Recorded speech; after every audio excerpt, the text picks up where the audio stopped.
Gracias a todas y todos por acompañarnos en el Foro Internacional Desafíos de las Ciudades del Siglo XXI, aquí en su casa, Monterrey, Nuevo León.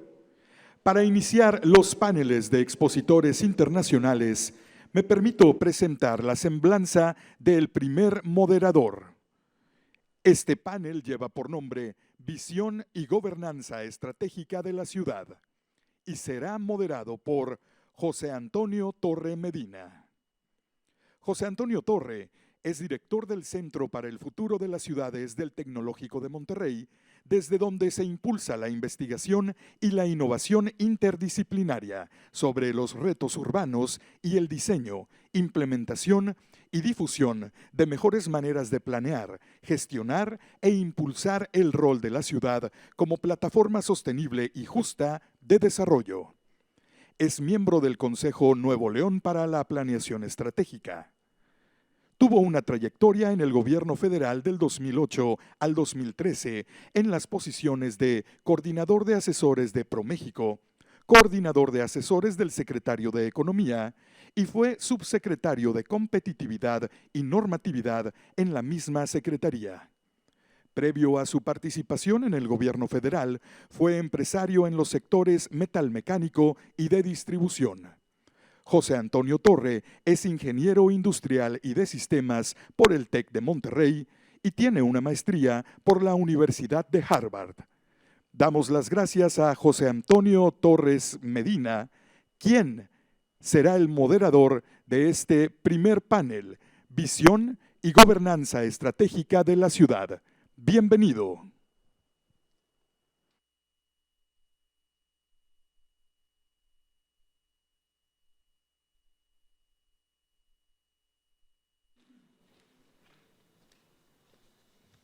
Muchas gracias. Antes de pedir a nuestros panelistas que me acompañen aquí en este espacio, nada más quiero compartirles el formato de los paneles para que todos tengamos conciencia de cómo están estructurados los paneles que vamos a tener la oportunidad de aprender el día de hoy. Tendremos un espacio para cada panelista de 25 minutos para que hagan una exposición sobre el tema. Terminado ese proceso de 25 minutos por cada panelista, habrá alrededor de 20 minutos para un diálogo entre los panelistas basado en una serie de preguntas. Es importante comentarles que los panelistas han recibido un documento sobre los retos y las oportunidades de Monterrey y de la zona metropolitana, que de hecho felicito al INPLAN por la elaboración de ese documento, es un documento muy completo. Entonces, que todos reconozcamos que los panelistas tienen información sobre el contexto de los retos y oportunidades de Monterrey. Entonces, pues sin más, agradecerles la oportunidad de felicitar al alcalde, al INPLAN y a todos por estar aquí. Entonces, pido que nos acompañen, por favor, Oriol Barnett. Oriol, adelante, bienvenido. Ahorita los voy a presentar a cada uno conforme vayan tomando su posición.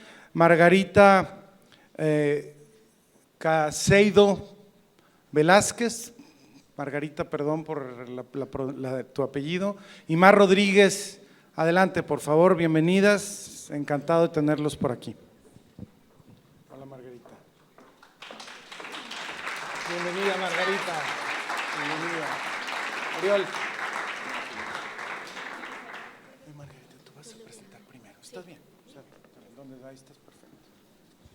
Mar, bienvenida, muchas gracias.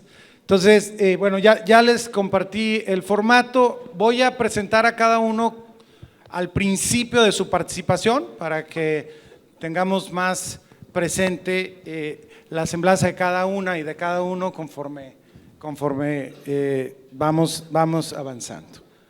Aquí hay agua si quieren. Vamos a iniciar nuestro panel con Margarita. Es subsecretaria de Planeación Territorial de Bogotá, Colombia, arquitecta egresada de la Universidad Nacional de Colombia, magíster en Arquitectura Paisajista de la Universidad Católica de Córdoba, Argentina, y especialista en Mercados y Políticas de Suelo en América Latina de la Universidad Nacional de Colombia.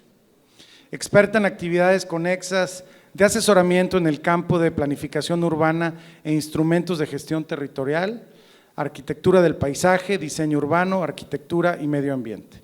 Fue directora del taller del espacio público y actualmente es subsecretaria de Planeación Territorial de la Secretaría Distrital de Planeación. Margarita, bienvenida, muchas gracias por estar aquí. Tienes 25 minutos, faltando 5 te voy a señalar y para que todos estemos conscientes. Tienes el micrófono ahí a un lado. Bienvenida, Margarita. La presentación está también ya en la pantalla. Perfecto. Bueno, muy buenos días para todas y para todos. Estoy muy contenta de estar acá desde ayer que llegué compartiendo esta ciudad.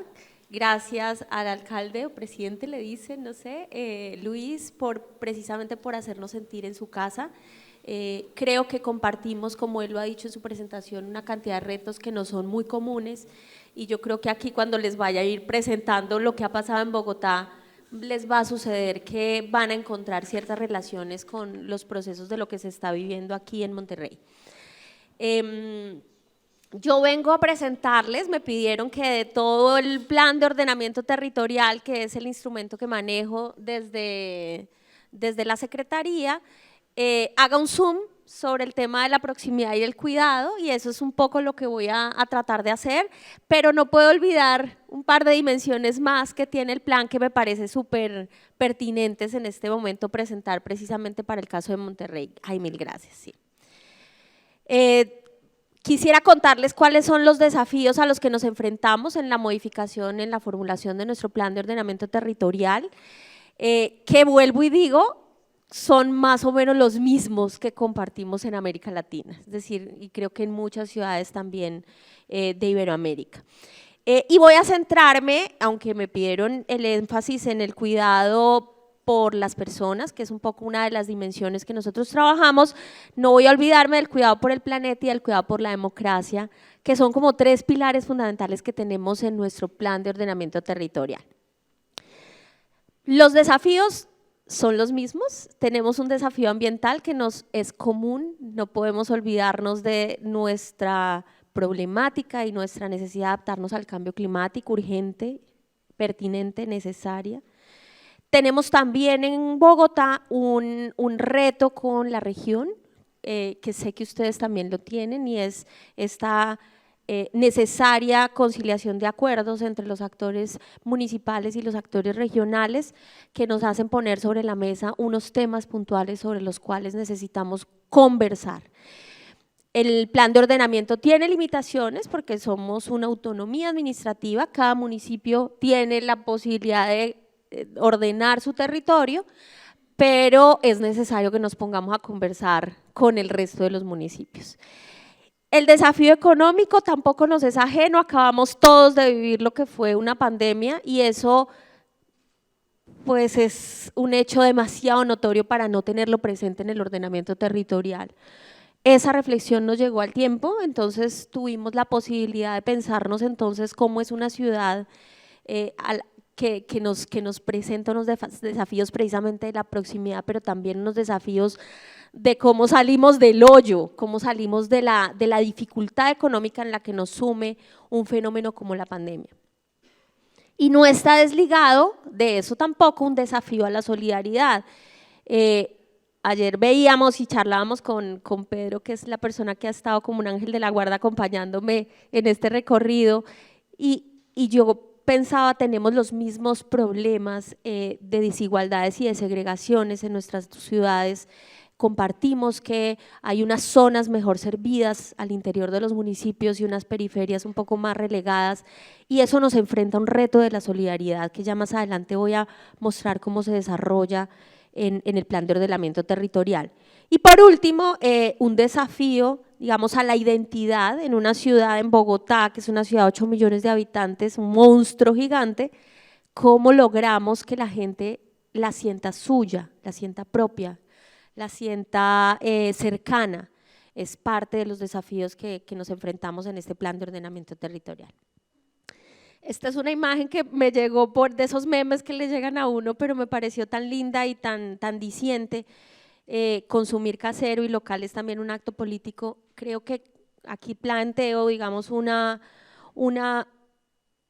pregunta que todo el tiempo nos tenemos que hacer, yo creo, y es ¿qué tanto es técnico qué tanto son técnicas nuestras decisiones, qué tanto son una decisión política, qué tanto son un poco de las dos, qué tanto hay que entender que lo técnico y las decisiones técnicas guían también una manera de concebir el territorio entre todas y entre todos, y por eso la decisión de la proximidad y el cuidado, que es una de las banderas de nuestra alcaldesa Claudia López, es una bandera, si se quiere, política, en el sentido del cuidado por las personas, en su mayor dimensión del concepto de la política, pero tiene que estar respaldada de qué decisiones técnicas realmente son coherentes con esta apuesta. Vamos a pasar muy rápidamente por el cuidado por el planeta. Ya me advirtieron que tengo pocos minutos y soy un poquito apasionada cuando hablo, entonces voy a tratar de rápido. Pero aquí quisiera decir que este cuidado por el planeta, que parece pura retórica, digamos que es un lenguaje común, tiene unos impactos y unas decisiones que deben ser consecuentes en el territorio. Nosotros tomamos unas decisiones, me hace falta pararme. Tomamos unas decisiones bastante, con muchos dilemas en el gobierno urbano. En nuestros antecesores, las decisiones sobre el ordenamiento de Bogotá, este es Bogotá, miren nomás la mancha gigante que tiene nuestro territorio rural, es el 70% del territorio. En otras propuestas de ordenamiento que hubo antes, otros intentos, porque ha habido varios intentos, hasta esta que acabamos de adoptar en el 2021, una decisión que era al parecer técnica, pero realmente tenía un trasfondo político, y esa fue una decisión de la alcaldesa Claudia López, y es: no me voy a extender más, y eso tiene que ver con el modelo de ordenamiento territorial que fue como nuestro norte. No me voy a extender más, no voy a seguir consumiendo mi sabana bogotana, y voy por el contrario a cerrar las fronteras, si se quiere, de los límites. En todo este borde verde que ustedes ven en el contorno, había mucho apetito constructivo por estas zonas verdecitas de acá, mucho apetito constructivo por estas otras zonas, y ahí toca hacer un alto en el camino y decir, bueno, no, ¿hacia dónde vamos? ¿Qué intereses estamos tratando de mediar aquí? Sin duda somos y necesitamos el desarrollo urbano para generar las rentas y generar el valor agregado en nuestra ciudad, pero hay unos límites que definitivamente es la política la que los marca, y es esa lógica de para dónde quiero ir. Primera decisión, política, pero que se respalda en un contenido técnico: no expandirnos más, seguir con nuestros procesos de densificación y concentración en la ciudad. Las únicas zonas de expansión, las naranjitas, son las que ya estaban en la norma anterior, entonces tuvimos ahí principio de parsimonia y decidimos bloquear un poco el desarrollo en ese sentido. Segunda decisión: como es una ciudad densa, ya que no nos vamos a expandir, tenemos que lograr una mejor calidad urbana al interior. Otra decisión que se toma es renaturalicemos, es otra decisión. Tenemos canales hídricos en concreto, entonces empecemos a pensarnos cómo volvemos naturales estos cuerpos hídricos. Tenemos grandes autopistas con una prevalencia tradicional del espacio en la calle para el vehículo particular, pues cómo renaturalizamos esas calles, ganamos espacio para peatones, pero también ganamos espacios para la naturaleza, para la vegetación, para las coberturas vegetales. Y lo mismo nos pasaba paradójicamente con algunos de nuestros parques. A pesar de tener unos espacios, digamos, generosos para el esparcimiento, estaban tendientes al endurecimiento por unos temas demasiado básicos de mantenimiento, ¿sí? Y claro, es más fácil mantener el concreto fundidito en sitio, se barre, se lava, el árbol, la vegetación hay que cuidarla, hay que regarla, eso requiere trabajo. Entonces, implica también una decisión de todos y todas los ciudadanos de cómo vamos a cuidar estos espacios renaturalizados, pero tomar la decisión: ya no tengo más suelo, no tengo cómo más generar espacios verdes, pues empiezo a renaturalizar el suelo que ya está endurecido, a ganar en sistemas urbanos de drenaje sostenible, etcétera. Hay muchas alternativas que nos van a permitir ir teniendo una ciudad más verde y más permeable. Y la tercera, no menos importante, ordenarnos en torno al transporte, es decir, sabemos ya de larga data y en nuestra experiencia como ciudades la importancia de la captura del valor y de las rentas del suelo en torno a las dinámicas urbanas para el beneficio de la ciudad, donde pasa el transporte, donde estamos haciendo las mayores inversiones en infraestructura, ahí es donde tenemos la mayor posibilidad de captura de valor. Entonces, todos nuestros tratamientos están muy asociados con cómo concebimos nuestro sistema de transporte para garantizar, digamos, las rentas necesarias producto del desarrollo urbano que va a potencializarse con la construcción de nuestra infraestructura. Solo quería hablarles de esas tres relacionadas con el cuidado del planeta. Hay muchas más, hay decisiones sobre urbanismo y construcción sostenible que también vi en el documento que nos facilitaron. Es de importancia también para Monterrey establecer unas reglas claras en relación con la construcción sostenible y cómo la misma actividad edilicia se adapta a las condiciones de resiliencia climática. Pero aquí el foco para lo que me dijeron que viniera, me dijeron venga aquí a hablar de esto, entonces vine a hablar de esto. Y es el cuidado por las personas y cómo hemos cambiado un poquito la noción del cuidado, ya más adelante se los voy a contar, que siempre ha estado centrado el cuidado en los niños, en las niñas, en el adulto mayor, en las personas con discapacidad. Y hay un actor ahí que se nos está perdiendo de la ecuación, que se invisibiliza y es el que cuida. Y ese es un poco el foco de lo que quiero también hablarles ahora. Pero antes de pasar a este tema del cuidado, del que cuida y del foco que estamos dando en el que cuida, esto también es una decisión política y me tengo que parar porque aquí está el plano. Este es si se quiere, un meme de nuestra ciudad. Esta mancha que ustedes ven en vino tinto son nuestras zonas con mayores déficits de servicios sociales, de equipamientos, de parques, donde se ha dado de manera informal la construcción, donde no ha habido, digamos, una presencia decisiva del ordenamiento allí para atender estas necesidades. Y aquí, en la verdecita, está la zona donde las mismas dinámicas del mercado han catapultado estas zonas a ser las mejores y las mejor servidas, las más rentables, etc. Este desafío, si yo logro explicarles este mapita, me voy tranquila. Esta es otra de las decisiones que se toman y es, bueno, todos sabemos en nuestras ciudades latinoamericanas que tenemos una tendencia a la segregación y esto es por un tema de las rentas urbanas, sin duda, y es que ubicar una vivienda aquí es mucho más económico que ubicarla acá donde está mejor servida y eso inmediatamente lo que ocasiona son patrones de segregación de nuestra población y finalmente la gente con menores recursos termina ubicándose en los suelos más económicos, pues porque son los que puede pagar. Si seguimos, si seguimos técnicamente respondiendo a una dinámica tendencial, pues lo que sucede es que seguimos aumentando el patrón.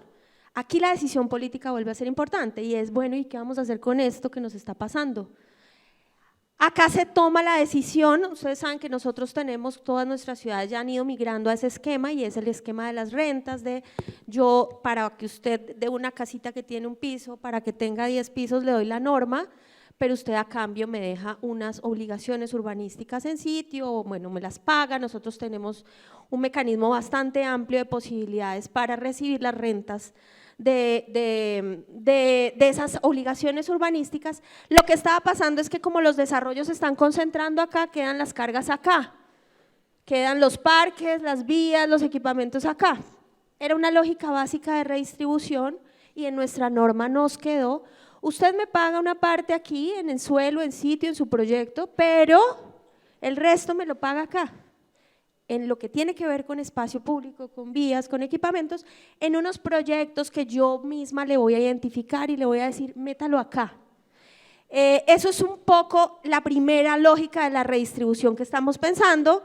La segunda lógica es, claro, como acá generalmente es donde ubicamos la vivienda de interés social, las obligaciones que usted, desarrollador, tenga de vivienda de interés social, que las tiene porque la norma se las pide, vivienda de interés social y prioritario, no me las pague acá, no sigamos fomentando este proceso de segregación, póngamelas acá. Entonces la vivienda de interés social y prioritario está obligada a quedarse en los lugares mejores rentables. Claro, eso es un equilibrismo financiero que tuvimos que pulsear muy bien con números, porque pues esto es un proceso de ajuste también con el desarrollador, pero logramos que los proyectos cierren numéricamente haciendo, digamos, estas transferencias o estos reequilibrios en las obligaciones urbanísticas.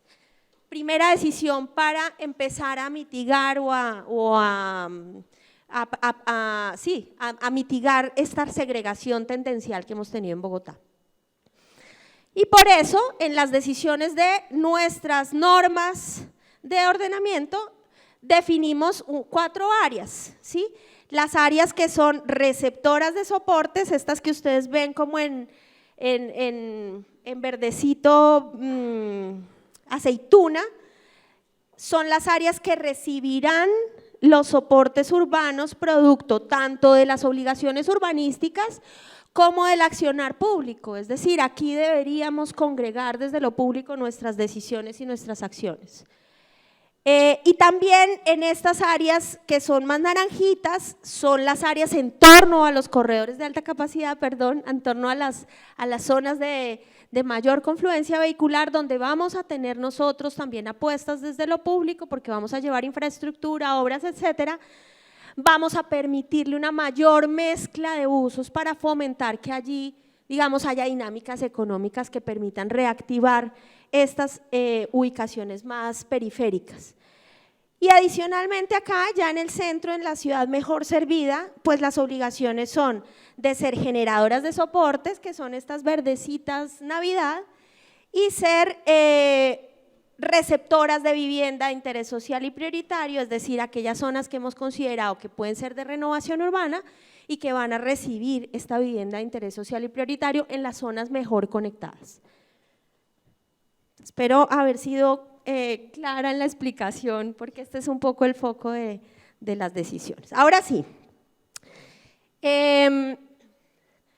como les decía, en esa ecuación del cuidado, siempre nos enfocamos en los niños, en las niñas, en los adultos mayores, en las personas con discapacidad, y como les decía en la presentación, siempre en esa ecuación hay un actor que se nos está olvidando, y es estas personas que cuidan. Bueno, en Bogotá el mayor porcentaje de la población que cuida son mujeres, y son mujeres que tienen una secundaria como máximo nivel educativo, es decir, no han podido avanzar a estudios universitarios, no tienen tiempo libre, porque es que si tú te dedicas a cuidar, tú 24/7 estás cuidando, para que el resto de la sociedad pueda salir a trabajar, pueda salir a… Es decir, es bastante inequitativo porque tú te dedicas a cuidar, claro. No es una labor precisamente poca, por eso precisamente estamos acotando cómo beneficiamos a esta población. Tienen bajos recursos la mayoría de las personas que cuidan, y muchas veces tienen enfermedades crónicas también diagnosticadas, es decir, estas personas que cuidan también deberían ser sujeto de cuidado. 1.2 millones de mujeres dedican la mayoría de su tiempo a trabajos del cuidado en Bogotá, y eso que no es remunerado, digamos, y eso lo que nos da es el resultado de la ecuación igual a pobreza de tiempo. ¿Quién se va a preguntar que el ordenamiento tiene que ver con el tiempo? Pues sí, tiene que ver con el tiempo, claro que tiene que ver con el tiempo, tiene que ver con el tiempo que le puedes dedicar por no dedicarte a otras cosas como movilizarte, como millones de situaciones que te roban un poco el tiempo, tiene que ver con esa pérdida de tiempo, y más en ciudades tan grandes como Bogotá, digamos que no tenemos esa distancia próxima, se nos hace un poco más complejo el tema del tener tiempo para. ¿Qué es entonces nuestro sistema del cuidado? Es una propuesta para articular servicios tanto nuevos como existentes. Estamos tratando de usar incluso lo que ya tenemos para cubrir unas necesidades del cuidado, ¿sí? ¿Qué queremos? Que sea de una manera muy corresponsable, no solo entre Bogotá, la nación también ya está promulgando con nuestro nuevo plan de desarrollo del gobierno nacional, el enfoque del cuidado, también con el sector privado, también con las comunidades y también con las familias. Un poco nos cuidamos, pero entre todos nos cuidamos, ¿sí? Esto no es una labor solo de un grupo de personas. ¿Qué queremos con ese sistema del cuidado? Balancear esa provisión de cuidado para que las mujeres, sobre todo cuidadoras, tengan tiempo para alcanzar su desarrollo personal, su autocuidado, el bienestar, para vincularse incluso, si es necesario, con acciones de participación para la transformación de sus comunidades, etcétera. Es decir, cómo ganamos tiempo. Por eso tenemos 3 objetivos en ese sistema del cuidado. Uno es de reconocer precisamente la contribución de las cuidadoras en la economía del distrito, redistribuir las responsabilidades que ellas tienen más equitativamente entre hombres y mujeres y el resto de los integrantes de la familia, y reducir los tiempos del cuidado que no son remunerados. Dale.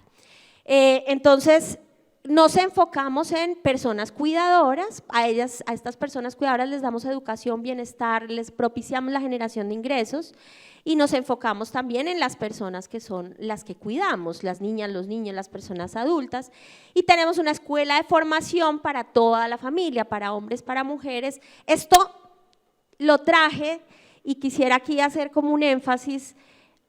Si bien estas decisiones son decisiones no necesariamente de ordenamiento, ya más adelante les muestro cómo eso se refleja en el ordenamiento, pero todas estas decisiones de cómo voy a atender a estos diferentes tipos de poblaciones, hubo un momento en que esta administración dijo, bueno, ¿qué hago? Empieza gobierno, necesito implementar este sistema del cuidado que me estoy imaginando.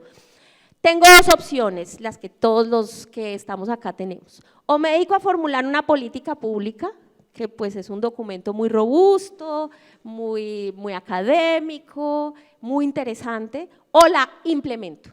Y la verdad decidimos implementarla, fue parte como de las decisiones políticas también que se tomaron y hay que empezar a verlo, y por eso cuando decidimos implementarla usamos lo que ya teníamos, usamos los equipamientos que ya teníamos, la empezamos a meter ahí sí, después de que ya la gente la tenía metida en su imaginario, ahí la empezamos a meter en los instrumentos, y por eso en nuestro plan de ordenamiento territorial nos enfocamos en el número 1, que son las manzanas del cuidado, que son básicamente como un ecosistema de servicios sociales muy próximos en un perímetro muy cercano de 500 metros a la redonda, en donde tenemos los diferentes servicios, de tal forma, y que está muy conectado con las estaciones de movilidad, de tal forma que las personas que cuidan puedan llegar a estos lugares, soltar un poco su responsabilidad del cuidado para que sea satisfecha por todas las entidades que estamos ahí alrededor, y ellas dedicarse en ese mismo espacio tan céntrico, tan próximo,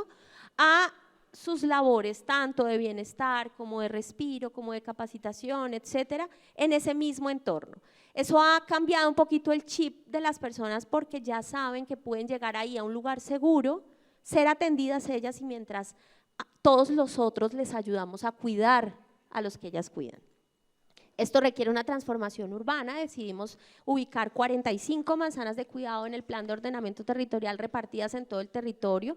Ya tenemos 14 operando, que funcionan a través, o sea, nosotros lo priorizamos con algunas variables y funcionan unos equipamientos ancla, unos servicios ancla que se satisfacen de una red de otros servicios de cuidado que están en su colindancia, digamos. Tenemos también buses del cuidado porque hay definitivamente población que definitivamente no se puede desplazar, entonces como por ejemplo todo ese suelo rural que ustedes veían, ese 70% de mancha verde, pues es que hay que ir allá, hay que llegar allá con servicios como los buses del cuidado, y también hay personas que cuidan pero que no pueden desplazarse porque la condición de discapacidad del cuidado pues puede ser mucho más, digamos, aguda, entonces llegamos a la casa también y allá cuidamos. Quiero decir que esto no es solo un tema de ordenamiento territorial, esto es un tema transversal que nos ha permeado a todos los sectores y todos estamos apoyando, digamos, en esta estrategia.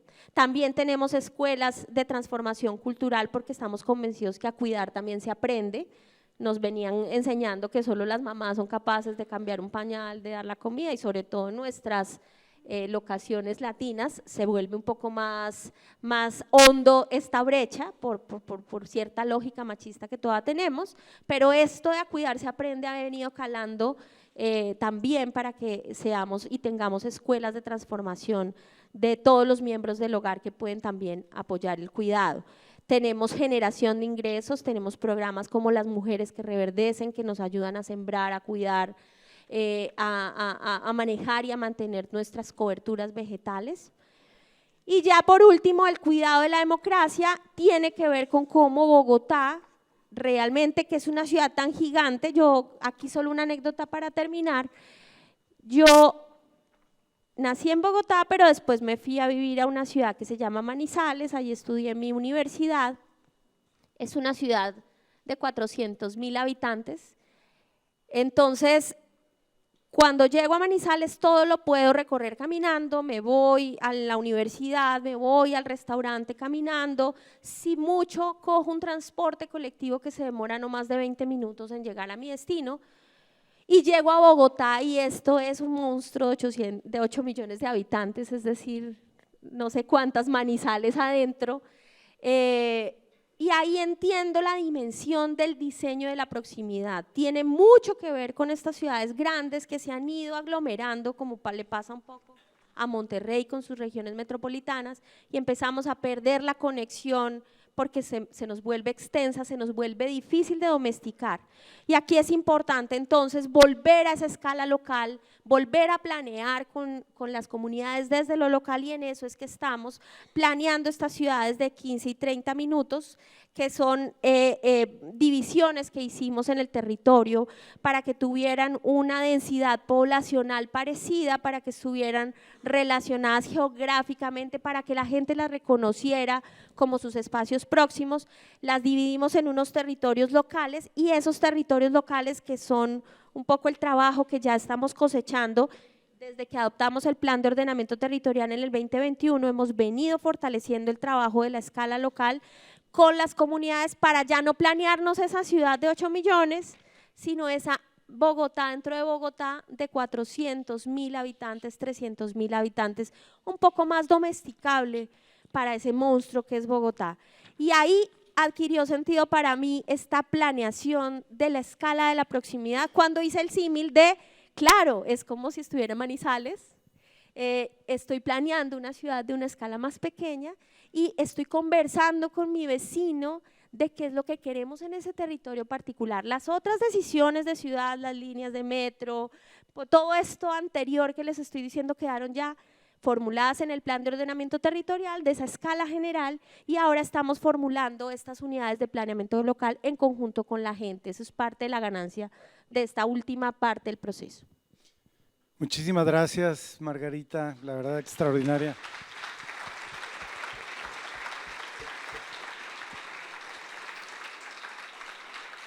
Extraordinaria presentación y extraordinario ejemplo y aprendizajes para Monterrey. No voy a repetir lo que ya acabas de comentar, pero no me voy a extender más, ¿no? Una ciudad de 8 millones de habitantes que tiene menos de la mitad del tamaño de la mancha urbana de Monterrey, y hay una decisión política, ¿no?, y técnica de no extenderse más.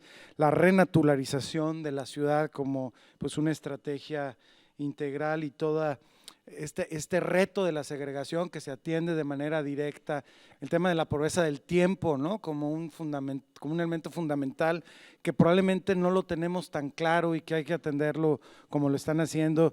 Y 30 ciudades de 30 minutos, extraordinario ejemplo, muchas felicidades y gracias por compartir esto con nosotros.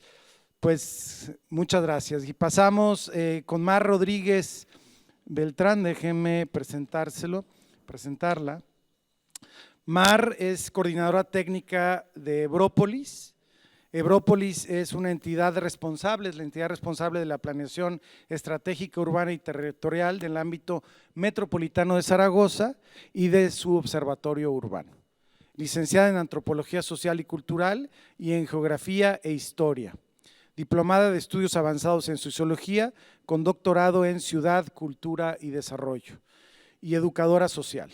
docente y tutora en diferentes universidades en áreas de ciencias sociales, urbanismo y ordenación del territorio, con amplia experiencia en procesos de desarrollo comunitario, formación de profesionales y en cooperación internacional. Mar, bienvenida, muchas gracias. Muchas gracias, José Antonio. ¿Sí? ¿Se conecta? ¿Se escucha? Bueno, reiterar también mi agradecimiento, desde luego, por la iniciativa y la felicitación a Monterrey Ideal, al Implan, al Consejo Nuevo León y, como no, al alcalde por haber tenido también esta visión, ¿no?, de futuro y de trascendencia de lo que sería incluso la propia acción política, ¿no? También, bueno, expresar mi satisfacción y mi felicidad, mi contento por estar aquí en Monterrey después de haber estado acompañando también el proceso de Monterrey Ideal, y transmitir bueno, pues el saludo de todos mis compañeros de equipo que hemos estado trabajando con el equipo de Monterrey.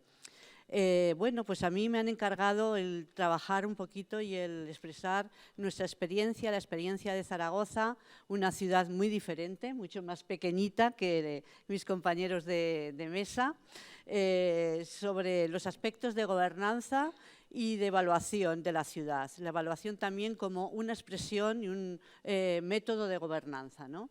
Entonces, bueno, pues para un poquito centrarnos, para quien no conoce, Zaragoza está en mitad de Madrid y Barcelona, justo en medio. Como veis ahí en lo que serían los flujos en el Estado español. Es la capital de la Comunidad Autónoma de Aragón, la quinta ciudad española. En estos momentos están diciendo con el nuevo censo que pasaría a la cuarta. Estamos ahí, Sevilla y Zaragoza, entre cuarta y quinta ciudad española, alrededor en estos momentos, en este último censo, de los 700.000 habitantes. Pero bueno, tiene también una peculiaridad. Como veis, es una ciudad, en nuestro caso, media grande. En otros ámbitos internacionales sería más bien una ciudad pequeña, pero bueno, pues está también situada en una posición geoestratégica muy importante del todo el nordeste español, en el que se concentra además la riqueza y el PIB, ¿no?, del Estado. Y por lo tanto también es el polo productivo de ese eje del Ebro en el que está enclavado. Es una ciudad con 2.000 años de historia, más de 2.000 años de historia, y tiene esa característica de cruce de caminos desde los romanos, en el que, bueno, pues tenemos esa distancia a 300 kilómetros de Zaragoza, hay de Barcelona, de Madrid, de Valencia, de Bilbao, también esa relación con Toulouse, con Pau en Francia. Es decir, que estamos ahí en una posición estratégica muy importante. Una circunstancia también interesante que nos define es que Zaragoza tiene y concentra más del 50% de la población de toda la comunidad autónoma, que sería el equivalente aquí al Estado. Es decir, la macrocefalia, aunque no es muy grande la ciudad, la macrocefalia que supone, y por lo tanto condiciona la gobernanza, que es un poco el tema que venimos aquí a hablar, una gobernanza metropolitana muy diferente a la que luego nos va a comentar mi compañero Oriol de Barcelona, porque, como veis, aparte de las dimensiones, tenemos esta ciudad en la que estamos concentrando toda esta población. Como os decía, Zaragoza se caracteriza por ser una ciudad mediterránea, compacta, multifuncional, una ciudad que decimos ya no solo es de los 15 minutos, sino de los 7,5, porque tenemos una tendencia al policentrismo en el que hay una accesibilidad a servicios estructurantes a menos de 300 metros de cada una de las manzanas, de los portales de las personas, y por lo tanto es muy cómoda y fácil de vivir, ¿no? Está considerada por algunos estudios como la segunda en calidad de vida en España, y también en lo que sería el Instituto Nacional de Estadística, toda la comunidad autónoma está también entre la segunda y tercera posición en calidad de vida, estudiando una variedad de indicadores. Como os decía, tiene más de 2000 años de historia, con lo cual es una ciudad patrimonial, le llamamos de las tres culturas porque su fundación es romana sobre una base íbera, pero luego ha tenido pues, de la cultura judía, musulmana, etcétera, con lo cual se mantienen restos y también conforma la identidad de la ciudad este engranaje de las tres culturas. Como comentaba también, es una ciudad que es el centro de gravedad del 65% del PIB español y con mucha especialización, y ahí está, tiene un punto en común con Monterrey, aparte de otros muchos, que es esa especialización en la logística, muchas veces también en consecuencia con esta posición.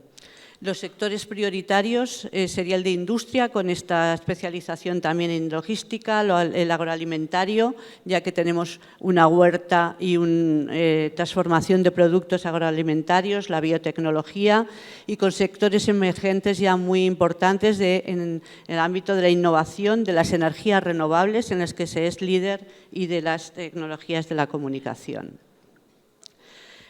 Como os comentaba, una de las características importantes es esta macrocefalia dentro de lo que sería el Estado, en nuestro caso la comunidad autónoma, y también esa característica de que es uno de los municipios más extensos de España, con una extensión muy grande en el que la superficie artificial del término municipal solo supone el 14%, de toda la extensión, con esa ciudad que veis, esa mancha rosa en medio, que es la ciudad funcional y compacta, bastante compacta y multifuncional, y que está organizada en 15 distritos urbanos, con lo cual un proceso de descentralización en el que tienen estas juntas municipales que se llaman toda su estructura de relación con el ciudadano y de descentralización de servicios.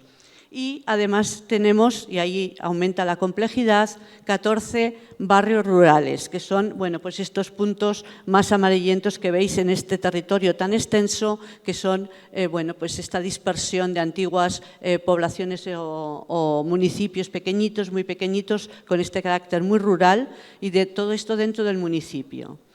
Y a eso se añade una corona de municipios a la vez muy pequeños.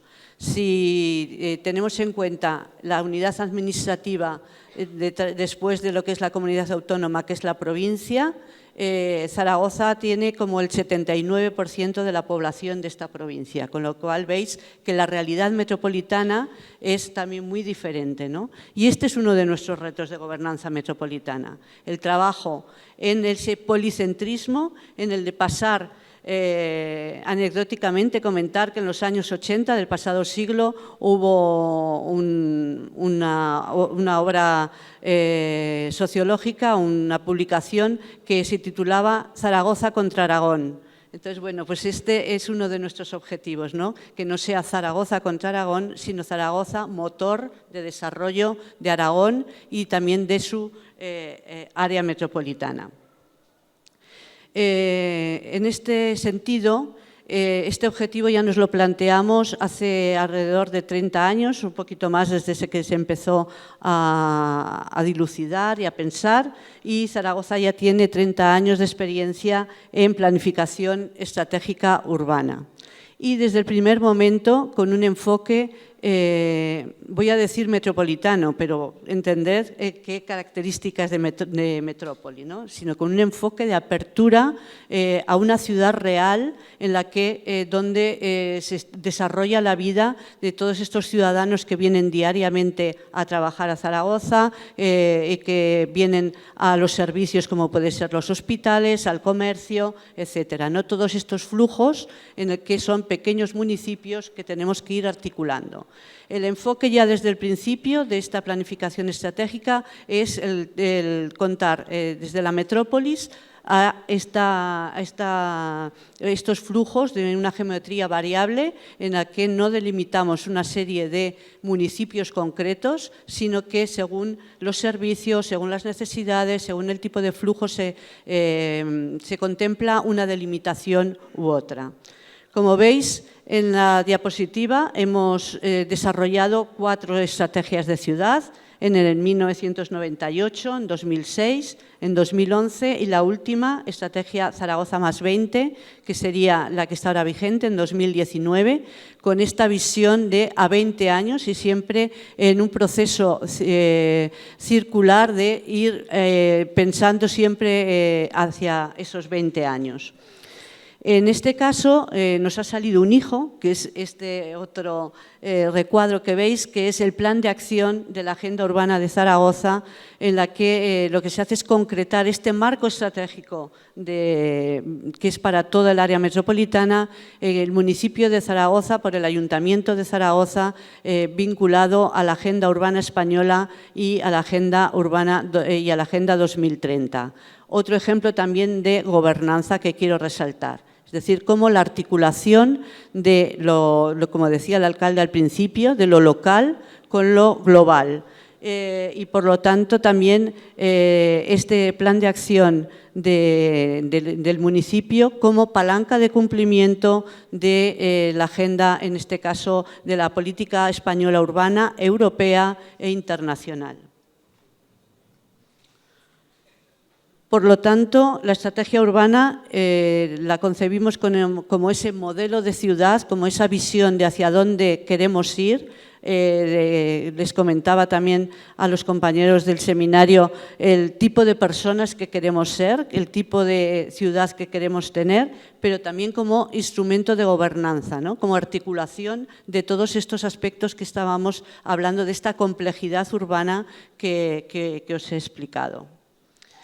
El modelo de gobernanza y del que sale esta estrategia, todos estos 4 pactos de ciudad, va a ser un modelo mixto a raíz de una iniciativa municipal. En los años 90, a principios de los años 90, el municipio empieza a plantearse esta realidad, esta necesidad de, ante la complejidad ya de la realidad, una serie de circunstancias que estaban pasando en la ciudad, como podía ser la excesiva dependencia del sector automovilístico, una sensación de cansancio y de pérdida de identidad, un déficit de proyección exterior o de imagen exterior. Bueno, pues hay una serie de aspectos que motivan a empezar a trabajar e introducirse en esta dinámica que estaba ya empezando y en la que también en el caso de España, Barcelona fue pionera de lo que sería la planificación estratégica urbana. Y lo que en ese momento el ayuntamiento lo que hizo es delegar parte de su poder para abrir la planificación y que el agente de la planificación no fuese el ayuntamiento, el propio municipio, sino toda la sociedad zaragozana, ciudad y entorno. Por lo tanto, el modelo va a ser un modelo mixto a raíz de esta iniciativa municipal. Se va a constituir una entidad público-privada sin ánimo de lucro, pero con una entidad jurídica.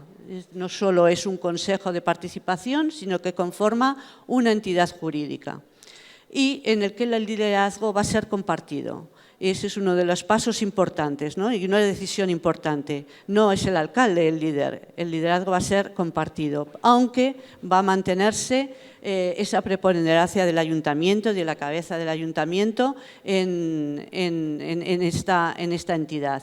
De hecho, por tradición, no porque esté estipulado en los estatutos, el alcalde siempre ha sido el presidente de esta institución y un vicepresidente es un concejal en el que delega el alcalde más la cotidianidad o el trabajo de seguimiento de la entidad.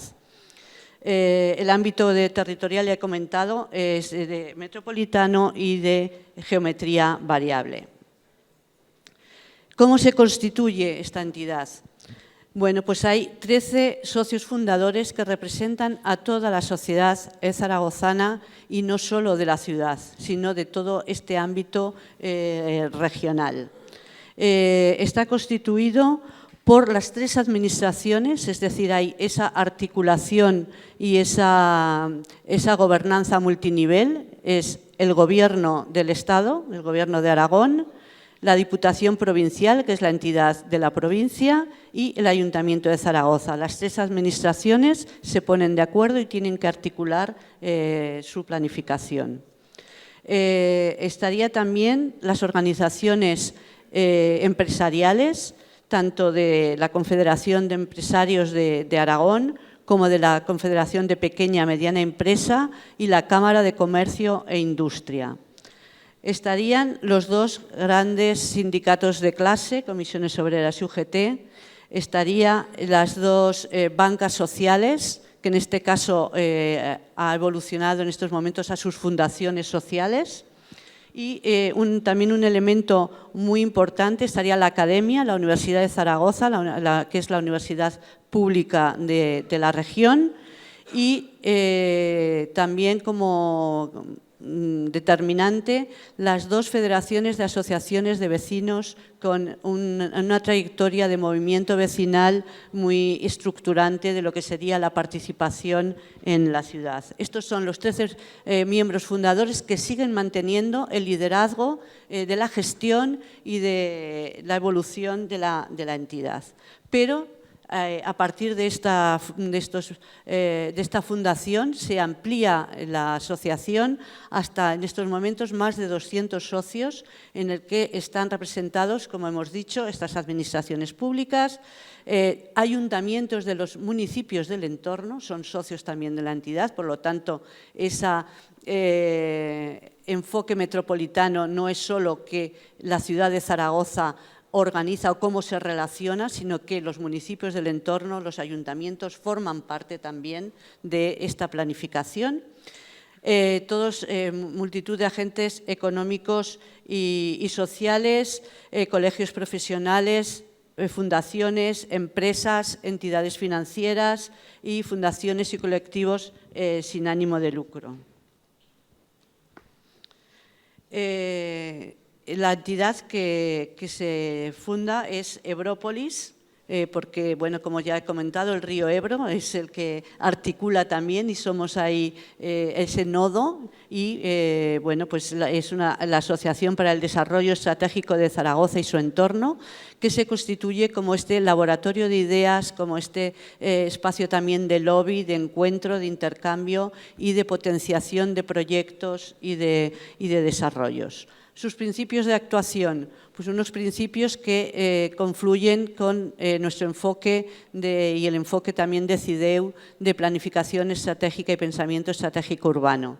La participación ciudadana, la cooperación político, privada y social y un aspecto muy importante, el consenso y la gestión del conflicto.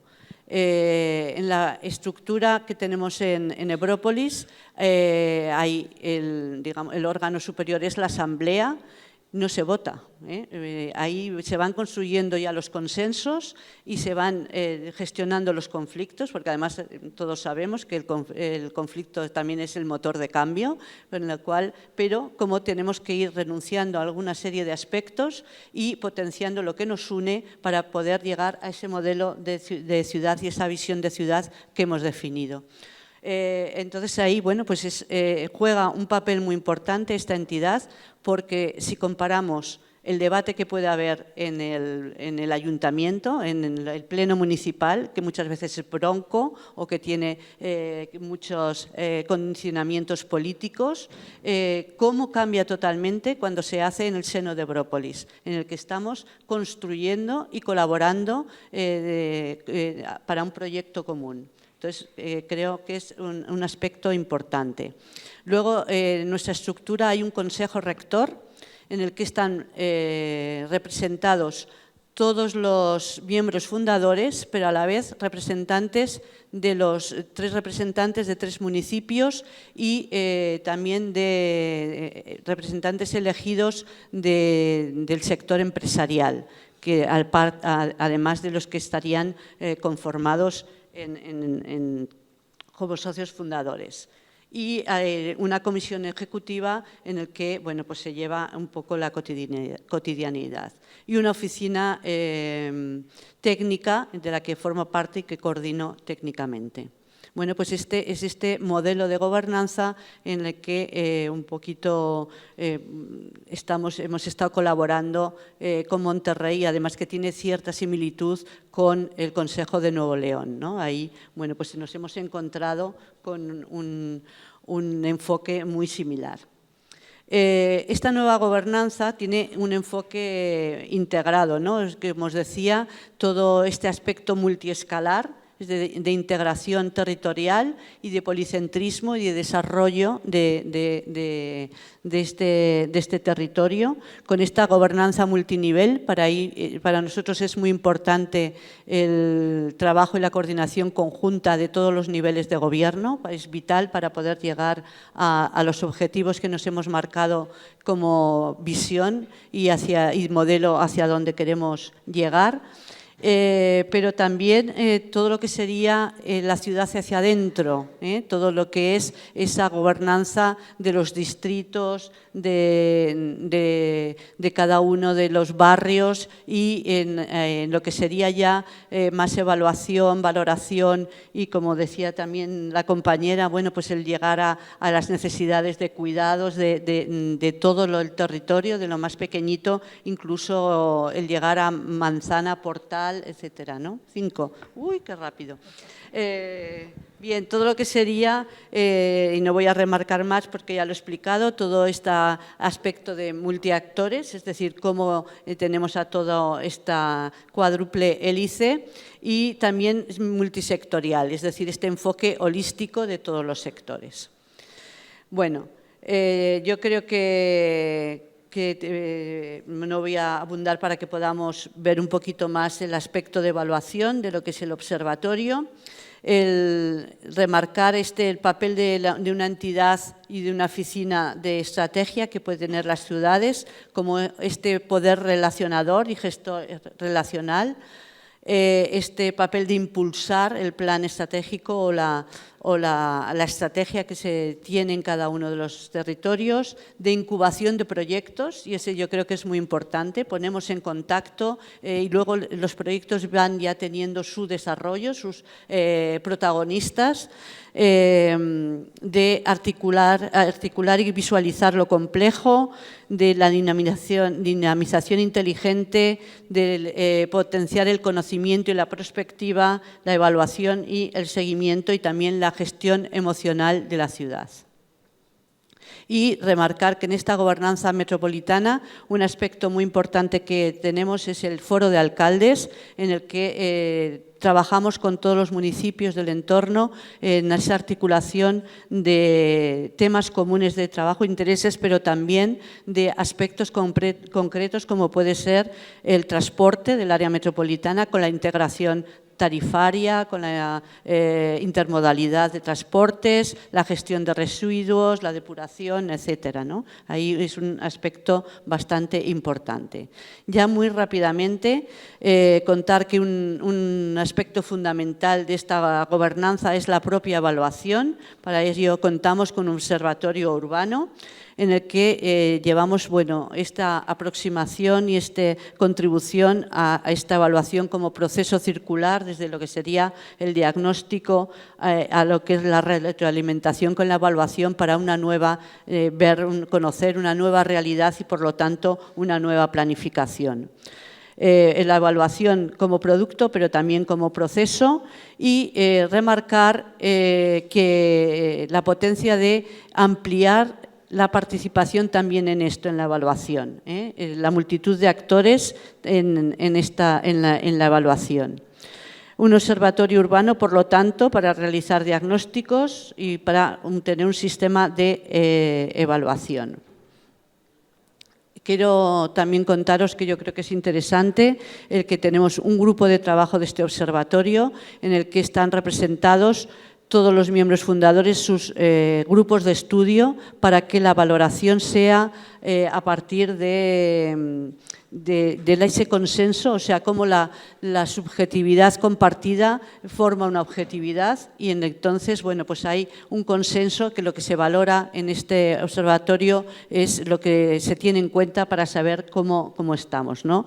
Tenemos un sistema con 150 indicadores, con un cuadro de mando en que, como veis, esta es la portada, nos atrevemos a valorar cada uno de estos indicadores, decimos cuáles están mal, que serían los que están en rojo, cuáles vemos que están en alerta y cuáles consideramos que están positivos, que serían los verdes, ¿no? Y de ahí está interés en que esta valoración sea una valoración también de consenso, ¿no? Y que sea reconocida. En este cuadro de mando todo el mundo está abierto, puede tener una información totalmente actualizada de la situación. Y todo también mapificado y georreferenciado en las distintas escalas, ¿no? Como podéis ver aquí, serían las redes ciclables y los carriles bicis.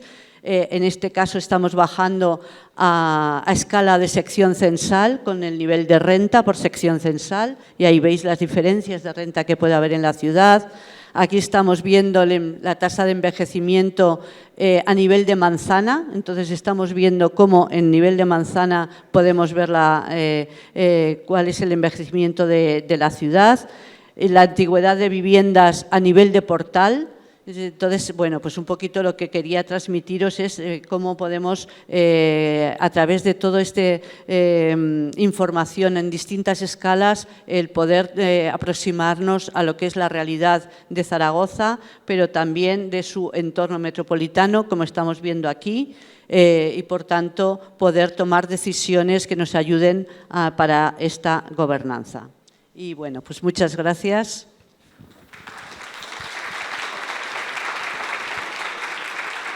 Muchas gracias, Mar, por tu exposición, y siempre nos faltarán minutos para cualquier exposición. La verdad nos encantaría tenerlos aquí, pero bueno, pues esta es la oportunidad de escuchar también diversas perspectivas. La ciudad, Zaragoza, ciudad compacta, ahora el reto son 7.5 minutos, ¿no? Y muy interesante, 15 distritos urbanos, 14 barrios rurales, 30 años de un proceso de planeación constante, con una estructura de estrategia urbana que define el modelo de ciudad, pero también los instrumentos de gobernanza, delegar parte del poder, ¿no? Me parece fundamental con este modelo, y el mecanismo de un observatorio abierto, disponible a todas y todos para poder dar seguimiento. Extraordinario ejemplo, Mar, muchísimas gracias por tu espacio, y continuamos con el panel Visión y Gobernanza Estratégica de la Ciudad, que es el panel que nos reúne, y ahorita pasamos con Oriol Estela Barnet. Oriol, gracias, coordinador general del Plan Estratégico Metropolitano de Barcelona desde el 2016, economista y geógrafo, experto en desarrollo económico local y planificación estratégica territorial desde 1994, responsable de la Oficina Técnica de Estrategia para el Desarrollo Económico de la Diputación de Barcelona durante 4 años, donde inició su carrera en 2005 como asesor técnico.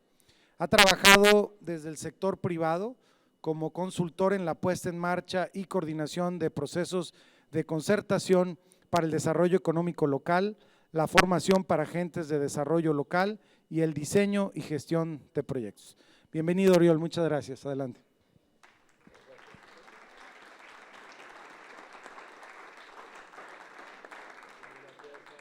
A vosotros por la invitación, por supuesto, pero sobre todo muchas gracias por estos 2 días que llevo yo aquí de enseñanzas, ¿no? de aprendizajes que nos habéis mostrado, que habéis compartido con nosotros.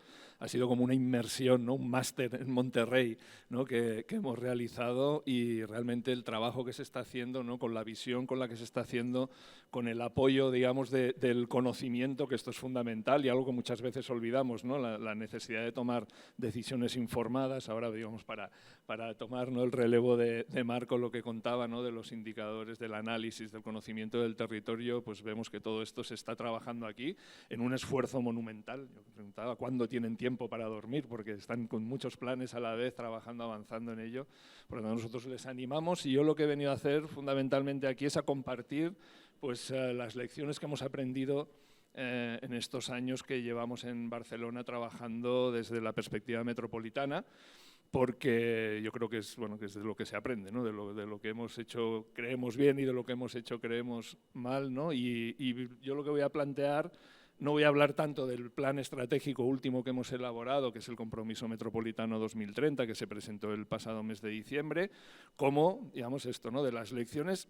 Yo llevo 7 años con la responsabilidad del Plan Estratégico Metropolitano, y es el primer plan, digamos, completo que me toca realizar, y somos herederos, digamos, de todos estos 35 años, ¿no?, de planificación estratégica, de todas estas experiencias, y este proceso nos ha servido un poco para ver esto, ¿no?, qué aspectos son los realmente clave y qué aspectos son los que podemos compartir con otras ciudades que están planteando, ¿no?, la cuestión metropolitana. Por tanto, a ver, ¿dónde tengo el...? Ahí, si me pasáis, por favor. Muchas gracias. Bien, como digo, yo lo que voy a lanzar son un poco ideas, ¿no?, de las lecciones aprendidas, ¿no? La primera, y es evidente y es clara, y yo creo que todo el mundo lo tiene bien claro, ¿no?, es que la metrópolis es la ciudad real, ¿no?, es la ciudad funcional. Hablábamos el otro día, ¿no?, en el seminario con los alumnos y alumnas de los 4 tipos de ciudades que tenemos que ser capaces de conjugar, ¿no?, de integrar, aunque ninguna de ellas seguramente va a tener, en un mundo ideal, tendrían que tener la misma dimensión, pero normalmente no la tienen, ¿no? Una es la ciudad orgánica, es decir, el metabolismo de la ciudad, hasta dónde llega esa, podríamos llamarla la huella, ¿no?, ecológica de la ciudad, de dónde provienen los recursos, ¿no?, el agua, los alimentos, la energía, etcétera, ¿no? Y esa es una dimensión de la ciudad importantísima. La otra es la de los procesos, ¿no?, de la cotidianidad de las personas, ¿no?, y de las relaciones de las personas, y dónde van a trabajar, y dónde van a estudiar, y dónde van a comprar, y dónde van a cuidar, y dónde van a relacionarse con sus familiares, que es esta idea de la ciudad funcional, que es a la que tradicionalmente y fundamentalmente se ha orientado la planificación estratégica, ¿no?, y que tiene mucho que ver también con la economía, etcétera, de un lugar. Luego tenemos la ciudad administrativa, ¿no?, que son los límites administrativos que hemos decidido como sociedad en cada país poner, ¿no?, a esa realidad. Y luego está lo que llamamos la ciudad sentida, ¿no?, la ciudad de la identidad, que en nuestro caso, por lo menos en Europa, en Barcelona, en España, tiene mucho que ver con los barrios, ¿no?, por ejemplo, con la comunidad, etcétera, ¿no? Entonces, lo ideal, ¿no?, lo que nos ayudaría mucho a planificar las ciudades es que estas 4 dimensiones coincidieran, ¿no?, y pudiéramos planificarlas todas de una, pero no es así.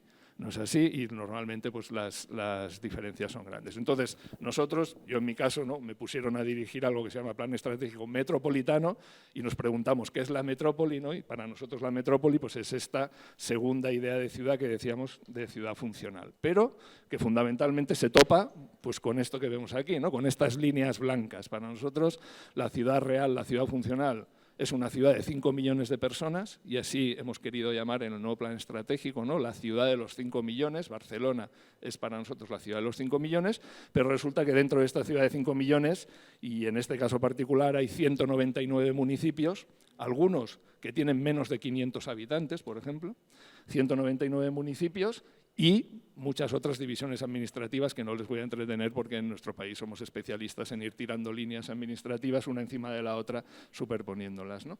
Pero en cualquier caso, eso es importante, ¿no? Y es importante entender que lo que para nosotros es esto, ¿no?, 5 millones de personas en 199 municipios, pues en Singapur son 5 millones de personas en un único municipio, y que además es un estado, es un país, ¿no?, es una nación. O aquí, por ejemplo, 5 millones es también la región metropolitana, ¿no?, y es un número totalmente diferente de municipios y una extensión territorial también muy diferente, ¿no? Me acuerdo cuando vino la alcaldesa de Bogotá a Barcelona hace unos meses, ¿no?, y hablábamos de eso, ¿no? Nosotros, es que queremos, ¿no?, la ciudad de los 5 millones, ¿y qué me van a decir a mí que tengo una de 8 ya de entrada, sin pedirlo, ¿no?, que esa es la que me toca de serie, ¿no? Entonces, se están buscando problemas, ¿no?, de ir a buscarla aún más grande. Bien, pues este es un elemento importante, ¿no? Entonces tenemos que ser muy conscientes que si planificamos, ¿no?, y la estrategia, ¿no?, un proyecto compartido de ciudad para una ciudad pues esto, que para nosotros es la funcional de 5 millones, vamos a chocar con esos límites administrativos. Vamos a tener que pensar, sale luego, ¿no?, cómo nos relacionamos con el resto del territorio, que es de donde provienen los recursos que esa ciudad va a consumir. Y tenemos que atender a esa realidad más local, más de la comunidad, más de los barrios. Eso también es metrópolis, ¿no? Y por tanto, ese juego con las escalas es fundamental. Pero sabiendo esto, que partimos de una realidad funcional que no se va a corresponder normalmente con los límites administrativos. Ya metrópolis, ahora, si algo define las metrópolis es su dinamismo, ¿no? Cualquier nueva inversión, ¿no?, cualquier nueva infraestructura, cualquier nuevo desarrollo económico en una zona cambia totalmente las dinámicas de ese territorio y por tanto, el crecimiento, ¿no?, de la población, y por tanto es una realidad dinámica que es difícil, ¿no?, de contener dentro de esos límites administrativos, ¿no? Y por tanto, ese es el proceso con el que nos hemos encontrado un poco en Barcelona, ¿no? Barcelona empezó planificándose como ciudad, ¿no? La ciudad de Barcelona, 1,6 millones de habitantes, 100 kilómetros cuadrados de extensión, una ciudad muy chiquitita, constreñida entre dos ríos, una montaña y el mar. Pero ya enseguida, ¿no?, pues, con el desarrollo particularmente de los años 70, etcétera, pues ya se dio el salto, ¿no?, a esa área metropolitana de Barcelona, que hoy en día son 36 municipios, 3,3 millones de habitantes. Y en esta última etapa hemos dado un nuevo salto, ¿no?, a lo que llamamos la región metropolitana, que serían el mapa que les mostraba anteriormente, que como no existe una administración, no existe un límite administrativo claro para definir esta ciudad funcional, pues depende de cómo la tomemos, son 127 municipios, según como 199, pero en cualquier caso es una dimensión para la que hay que construir todavía instrumentos de gobernanza, ¿no? Y ahí es a lo que va un poco este nuevo plan, ¿no? Entonces, segundo elemento, ¿qué es, ¿no?, ¿qué es la metrópoli? Como decimos aquí, ¿qué configura la metrópoli, ¿no? Y hoy no lo puedo hacer aquí, que el auditorio es muy grande, pero normalmente con auditorios más pequeños preguntamos, ¿no? A ver, si yo te digo metrópoli, ¿qué te viene a la cabeza, ¿no? Y lo primero que suele venir a la cabeza de las personas, ¿no?, pues son vías de comunicación, ¿no?, grandes desarrollos, fotos aéreas, ¿no?, de satélite, como las que he mostrado hoy aquí, etcétera, ¿no? En este nuevo plan estratégico, y nuestra mirada no es esa, nuestra mirada es que la metrópoli son personas, y precisamente desde esa mirada funcional de la ciudad son las relaciones entre las personas lo que cuenta, ¿no? Y no existiría esa idea de metrópoli si no los habitantes de un municipio no tuvieran relación con los del municipio de al lado, o no fueran a trabajar allí, o no fueran a estudiar, ¿no? Y eso es algo muy importante, luego cuando hablemos de participación, etcétera, ¿no?, hacer entender que somos nosotros quienes configuramos la metrópoli con nuestro quehacer cotidiano, ¿no? Y bueno, y nuestra comunicación en este caso pues se ha basado mucho en eso, ¿no?, en explicar cómo lo que haga, ¿no?, pues Marc de Tarrasa está conectado con lo que haga Karim de Badalona, que está conectado con lo que haga Pep de Mollet, con lo que haga tal. Este es un poco lo que explica el vídeo, que sí lo vamos a poner, ¿no?, que es muy cortito. Ahí Armando nos va a ayudar con el vídeo, simplemente para que veáis de qué manera hemos intentado explicar una región metropolitana de 5 millones de habitantes de la que nadie habla normalmente, ¿no?, pero que para nosotros, después de todos los análisis que hemos hecho, hemos visto que es realmente la ciudad real, ¿no? Pues adelante, por favor. Està subtitulado en espanyol perquè el vídeo és català. La Luisa es va traslladar a una casa de lloguer a la costa.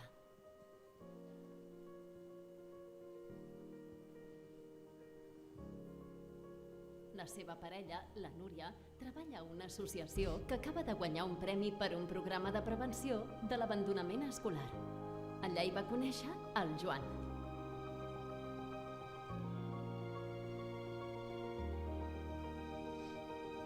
El Joan avui va celebrar l'aniversari de la Sara. Des que han millorat el servei, triga 20 minuts menys en arribar i sense haver de passar per Barcelona.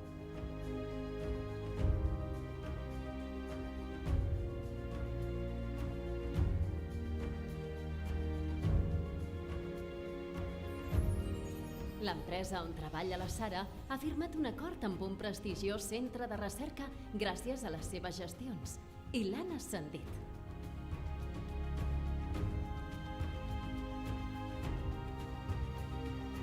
A la Sara li apassiona l'art i l'Abraham la convida pel seu aniversari a veure una exposició fotogràfica en una sala que acaben d'obrir prop de la seva universitat.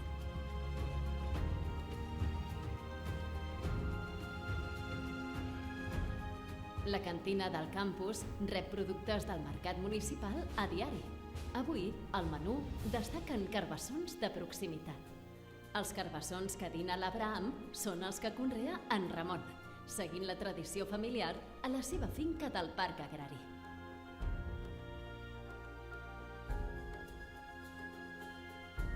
En Ramon pertany a una cooperativa agrària i aquesta setmana és ell qui fa la ruta de repartiment de la fruita i la verdura.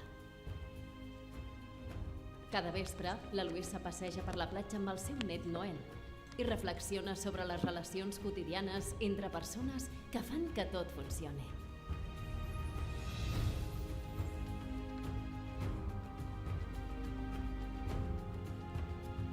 Entre tots i totes, sumem 5 milions.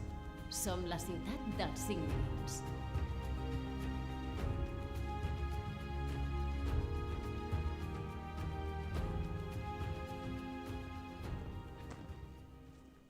Bueno, como ven, es un vídeo que no cuenta nada del plan, no cuenta nada de la metrópoli, pero intenta dar, ¿no?, a explicar esta idea, ¿no?, de que son las relaciones cotidianas las que hacen necesario, ¿no?, afrontar los retos que tenemos en esta escala, ¿no? Siguiente cosa que quería transmitir. Cuando hablamos de metrópolis y de metropolitanización, enseguida nos salen voces críticas diciendo lo queréis urbanizar todo, ¿no? Queréis llevar la ciudad, el Barcelona imperialismo, ¿no? O Barcelona centrismo, que quiere, ¿no?, que todo sea, ¿no?, que todo comerse a todo lo demás, ¿no? Y nosotros creemos que precisamente va de todo lo contrario, ¿no? El articular bien una metrópoli es lo que permite evitar que sean las dinámicas de mercado las que rijan, y las dinámicas de mercado sí que llevan a esa macrocefalia, sí que llegan a que las inversiones se concentren en los lugares, ¿no?, donde son más rentables a nivel de mercado, ¿no? Y eso es algo que está sucediendo, o que sucede también en Barcelona, ¿no? A pesar de que tengamos ya una cierta trayectoria de gobernanza metropolitana, todavía, digamos, bueno, hace poco me entrevistaron, ¿no? Yo hablaba de un agujero negro, ¿no? Barcelona sigue siendo un agujero negro que absorbe puestos de trabajo, que absorbe inversiones, que absorbe de todo, y casi lo que hace es expulsar población, ¿no?, con determinado tipo de población, ¿no? Por tanto, digamos, metropolitanización para nosotros es articular adecuadamente un territorio metropolitano para que sirva de soporte para el desarrollo del conjunto del territorio, ya no solo ese territorio urbano o urbanizado, sino el resto del territorio. Y aquí es donde entramos en la ubicación de centralidades, algo que nos explicaron ayer también, ¿no?, que se está trabajando y muy bien pues aquí en Monterrey, ¿no? Es clave identificar esas centralidades que nos van a permitir articular un tejido urbano, ¿no?, una trama urbana pues que funcione, ¿no?, que funcione y que sea equilibrada. En nuestro caso en Barcelona tenemos la suerte de que, bueno, es un tejido urbano, digamos, que viene de muy antiguo, ¿no?, y que tenemos una red ya de ciudades intermedias pues que tienen siglos, ¿no?, de funcionamiento, que a lo largo de la historia han ido ganando o perdiendo peso, pero que es relativamente sencillo recuperar esas centralidades en esas ciudades pues porque ya tienen esa configuración, ¿no? En otros lugares donde la expansión metropolitana se ha producido más, eso desde el centro hacia la periferia, pues seguramente hay que trabajar más esa idea de centralidad de otra forma, ¿no? Nosotros partimos ya de un tejido urbano pues consolidado en el tiempo que nos permite identificar estas ciudades intermedias y por tanto poder trabajar mejor esa cuestión, ¿no? Pero la otra es esta que comentaba, ¿no? Esta es una imagen que nos encanta poner de Barcelona, ¿no? Cuando decimos queremos enseñar Barcelona, decimos, oiga, pues esto es Barcelona, ¿no? Y esto es Barcelona vista desde un enclave que está a menos de 30 kilómetros, ¿no?, de la ciudad, pero que es absolutamente rural, ¿no? Entonces, sin esto Barcelona no existe tampoco, ¿no? Entonces, esta interconexión entre lo urbano, entre lo rural, una de las medidas de este nuevo plan estratégico por primera vez contempla esta idea del pacto urbano-rural, ¿no? Porque hasta ahora pues lo rural sí nos provee de agua, nos provee de alimentos, nos provee de energía, etcétera, pero pocas cosas se lleva a cambio. y al revés se queda, ¿no? Le vamos también absorbiendo el talento, absorbiendo las personas, entonces es imprescindible, ¿no? Articular algún tipo de acuerdo a esta escala, a este nivel, lógicamente en colaboración, en sintonía, ¿no? Pues con el gobierno regional, con el gobierno de Cataluña, pero en cualquier caso esa necesidad existe, ¿no? de reconexión de lo urbano con su entorno rural. De eso también va construir Metrópolis, como decía, atender a esa primera dimensión orgánica, ¿no? de lo que es la ciudad. Bueno, y aquí vamos a lo nuestro, porque lógicamente si estamos trabajando en un plan estratégico y hablamos de planes estratégicos, ¿qué tenemos que decir? Pues que el plan estratégico es una herramienta necesaria, imprescindible en el proceso de metropolitanización. Y no solo lo creemos, sino que se ha demostrado así, ¿no? Ahí donde ha funcionado. Al final, hay dos formas de ver, ¿no? las áreas metropolitanas o la colaboración metropolitana. Una es la colaboración para mejorar los servicios, para articular servicios, ¿no? Hacerlos más eficientes, para tener economías de escala, ¿no? Digamos, los economistas, bueno, para ganar eficiencia. Sería un todos ganan, ¿no? Allí, porque es planificar conjuntamente unos servicios, pero a nosotros no nos basta solo con eso. Necesitamos un proyecto común. Se pueden articular servicios, se pueden coordinar servicios, se puede tener una movilidad, digamos, articulada a nivel metropolitano, pero si no existe un proyecto común, pues creemos que eso no tiene tampoco mucho recorrido, ¿no? Se funcionará más eficientemente, pero luego cada quien, ¿no? Pues también tendrá su propia manera de funcionar. Y por tanto, para nosotros es clave, ¿no? Que exista un proyecto común. Y creemos que ese proyecto común debe ser la base sobre la que se construya la institucionalidad, ¿no? El desarrollo metropolitano, sobre la base del qué, por qué nos juntamos, ¿no? Por qué futuro común, ¿no? Vamos a luchar de manera compartida y colaborativa, ¿no? Y ese ha sido, digamos, el espíritu de los planes estratégicos que se han llevado a cabo en Barcelona hasta el momento, ¿no? Como decía, en los años 90, el primer plan se aprobó en el año 1990, los 3 primeros planes de los años 90 fueron planes de la ciudad de Barcelona. Y tenían mucho que ver con los Juegos Olímpicos, ¿no? Que curiosamente fueron un proyecto bastante metropolitano, porque hubo muchas subsedes en el entorno de Barcelona, que además fue algo que les sirvió como revulsivo a esas propias ciudades que decía intermedias, ¿no? Que tenían una historia detrás, sobre todo un pasado textil muy importante, muchas de ellas, que habían entrado en crisis con la crisis de la industria de los años 80, y los Juegos Olímpicos les dio, ¿no? Que se les diera una subsede, digamos, les sirvió, ¿no? como revitalización, ¿no? Y hubo revitalización urbana alrededor de ello, ¿no? Pero insisto, los planes eran de la ciudad. En el año 2000 ya con el alcalde Joan Clos, él decide que eso ya no tiene más sentido y tiene que ser el plan, ¿no? A escala metropolitana. Pero como veremos luego, por empuje sobre todo también de la sociedad civil organizada, digámoslo así, ¿no? De los actores que son los que ven un poco el sinsentido, ¿no? De tener que lidiar con límites administrativos en un territorio que para ellos, ¿no? Para las empresas, para las asociaciones, ¿no? Que están atendiendo, pues, a personas vulnerables, da igual, para cualquier actor metropolitano, pues esos límites lo que son más problemas que ventajas, ¿no? Entonces, bueno, ¿cómo hacemos, ¿no? Para coordinar todo esto? Entonces, de ahí los 3 planes siguientes han sido metropolitanos, 2003-2010. Es importante destacar también que Barcelona venía de una experiencia metropolitana anterior en los años 70, que por un choque, digamos, político, igual que sucedió en el Reino Unido, ¿no? Con Londres y el Estado, ¿no? del Reino Unido, y Margaret Thatcher liquidó la Autoridad Metropolitana de Londres. En Barcelona, en Cataluña, sucedió algo parecido cuando se creó el gobierno de la región, ¿no? Y había una institución metropolitana, pues el gobierno de la región liquidó esa institución metropolitana.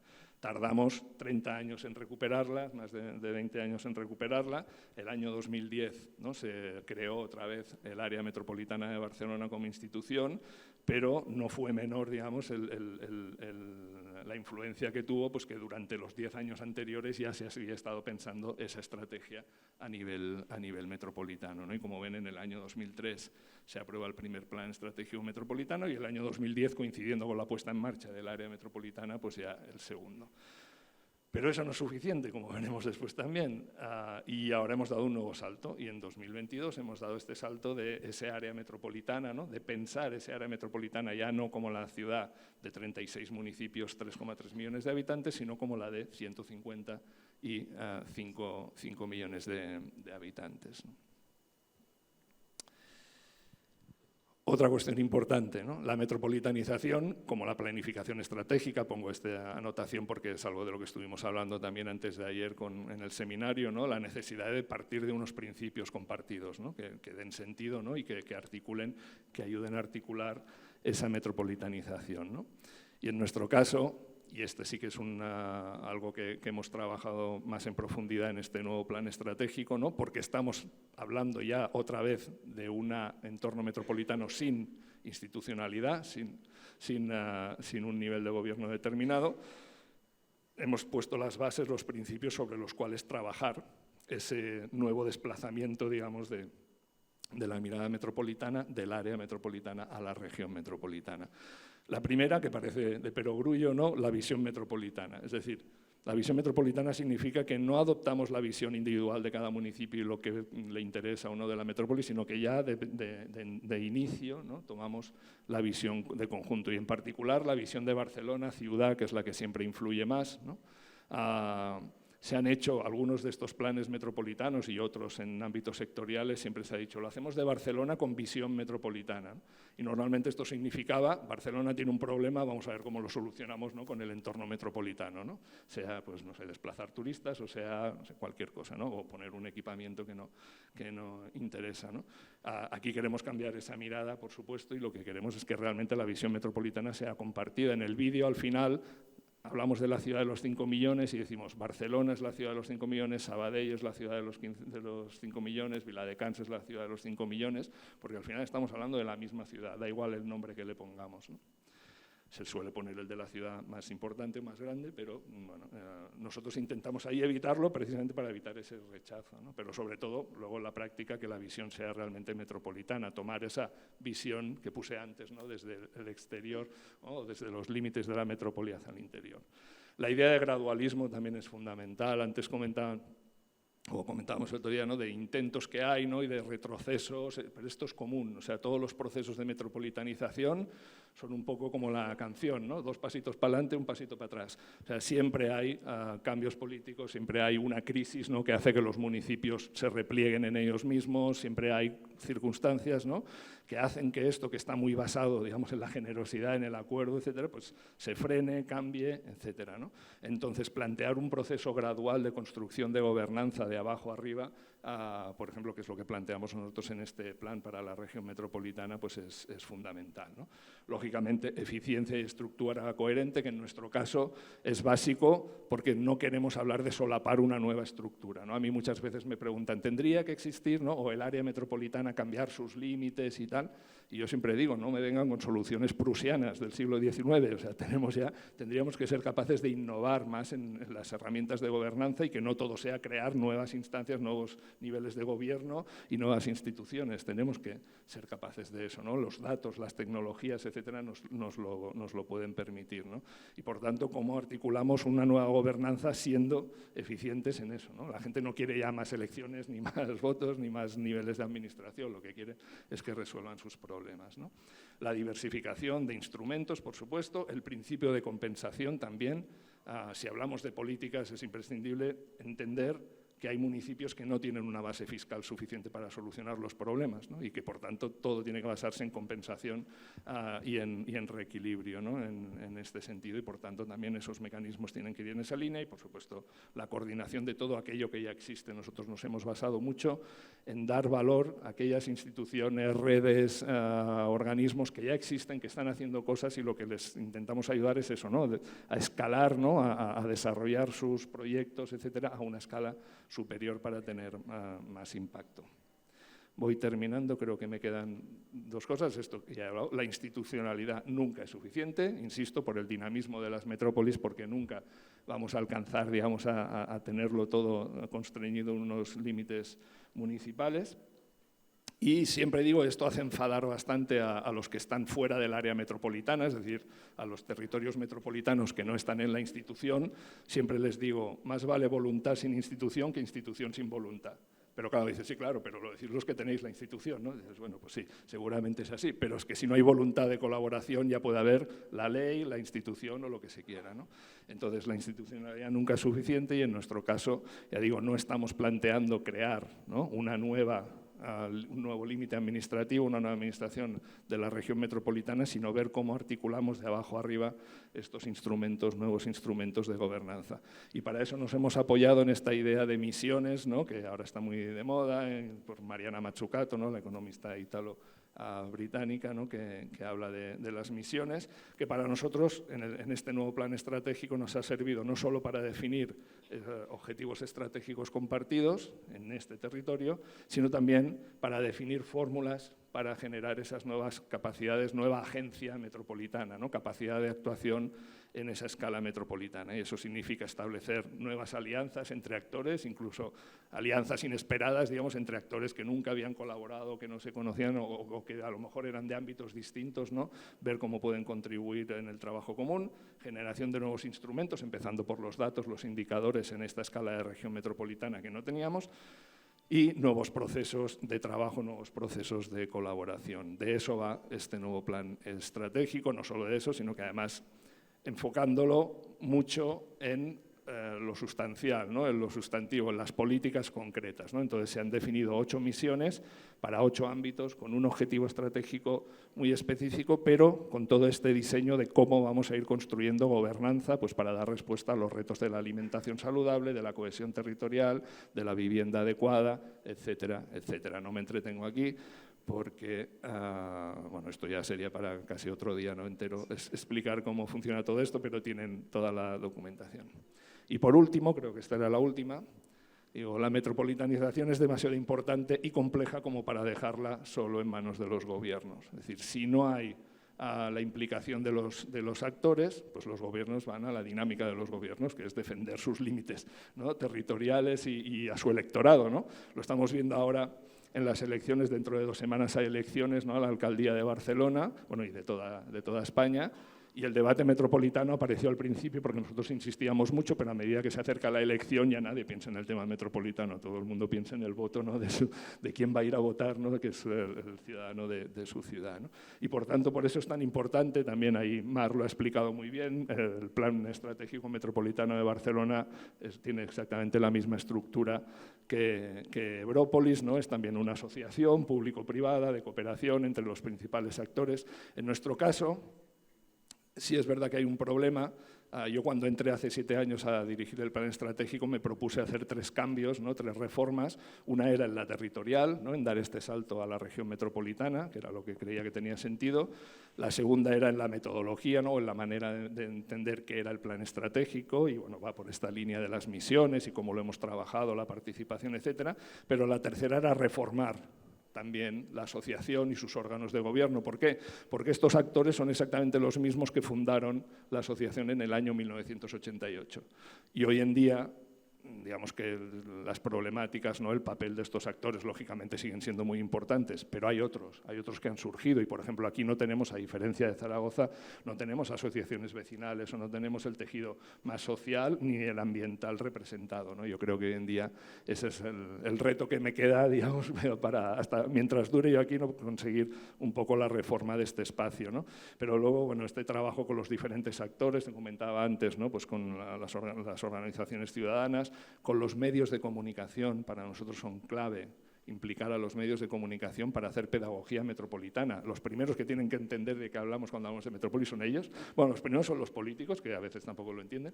Los segundos son los medios de comunicación, y ellos nos tienen que ayudar a hacer entender, ¿no?, qué sucede, ¿no?, y de qué estamos hablando cuando hablamos de metrópolis y por qué es importante. Porque, insisto, volvemos a las personas, ¿no?, que es a lo que vamos, ¿no? Los datos a esta escala son imprescindibles, no me entretengo porque ya se ha explicado, y como decía, la participación a esta escala es todavía más compleja. Nosotros hicimos números, ¿no?, y dijimos, vamos a hacer un proceso participativo. Muy bien. ¿Os imagináis un proceso participativo con 25.000 personas? Bueno, no, no ha habido nunca un proceso. Bueno, creo que los presupuestos participativos de Barcelona llegaron a los 30.000, ¿no? Pero bueno, para nosotros, que somos una estructura pequeña, un proceso participativo de 25.000 personas, ¡qué burrada! Pero hicimos números y dijimos, bueno, pero al final esto es el 0,5% de la población a la que nos dirigimos. ¿Tiene sentido que hagamos un gran esfuerzo, ¿no?, para que la participación sea un 0,5% o cómo vamos a articular esto, ¿no?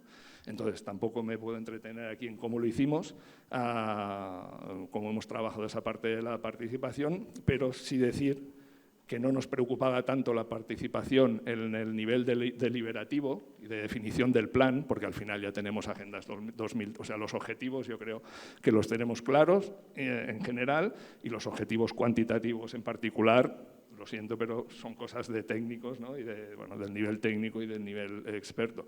Pero sí que tenemos que implicar a la ciudadanía en el desarrollo de esto. Y eso también las misiones está orientado a esto, ¿no?, que cualquiera pueda contribuir a conseguir esos objetivos. Nosotros estamos desarrollando en esta fase de ahora, y termino ya, unos decálogos, ¿no?, que son 10 cosas que puede hacer una familia, 10 cosas que puede hacer un centro educativo, 10 cosas que puede hacer una pequeña empresa para contribuir a este plan, ¿no? Y queremos que esto sea un poco la base para trabajar, ¿no?, pues proyectos concretos, ¿no?, y líneas de financiación para poder impulsar proyectos que articulen a esta escala, ¿no? Entonces, bueno, tampoco voy a explicar aquí todo el proceso, pero eso es lo que hemos venido trabajando. Bravo.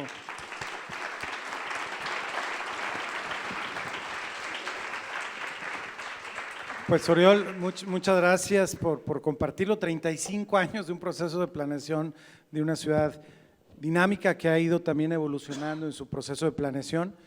De hecho, se nos acabó el tiempo, entonces no vamos a poder tener una sesión de preguntas y respuestas. Ampliamos un poquito más cada participación, pues para que tuvieran los panelistas oportunidad de compartir la presentación completa. Pero para retomar el programa del evento, si les parece, pues nos quedamos con el pendiente de ustedes. Y en este salón está presente autoridades, empresarios, organizaciones de la sociedad civil, vecinos y vecinas, alumnos y alumnas. Yo creo que aspiramos en 30 años decir que la ciudad de Monterrey, la zona metropolitana de Monterrey, tienen 30 años de experiencia de un proceso de visión y de planeación. Hoy desafortunadamente no lo podemos decir así, pero bueno, con este gran inicio que Monterrey, este liderazgo que Monterrey está teniendo, aspiramos a lograr lo que ustedes nos han compartido, y les agradecemos infinitamente por compartir estos aprendizajes. Muchísimas gracias.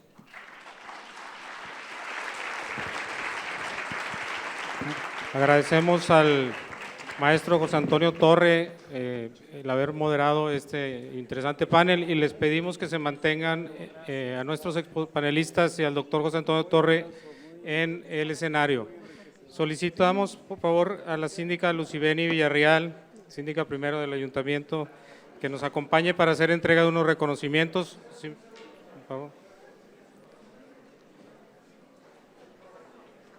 Sí, es que ahorita vamos a pasar. Muchas gracias. Y a la doctora Ana Luna Serrano, secretaria de Desarrollo Humano. Muy bien, gracias. Ahí va otro, Oriol. Y fue un buen ejercicio empezar contigo, porque fue un poco más de detalle, ¿no? Y creo que traigo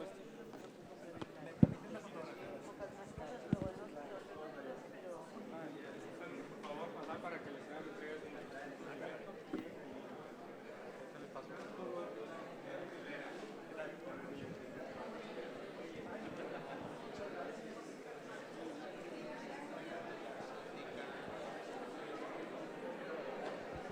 En estos momentos están haciendo entrega del reconocimiento por su participación en el panel Visión Estratégica de Ciudad.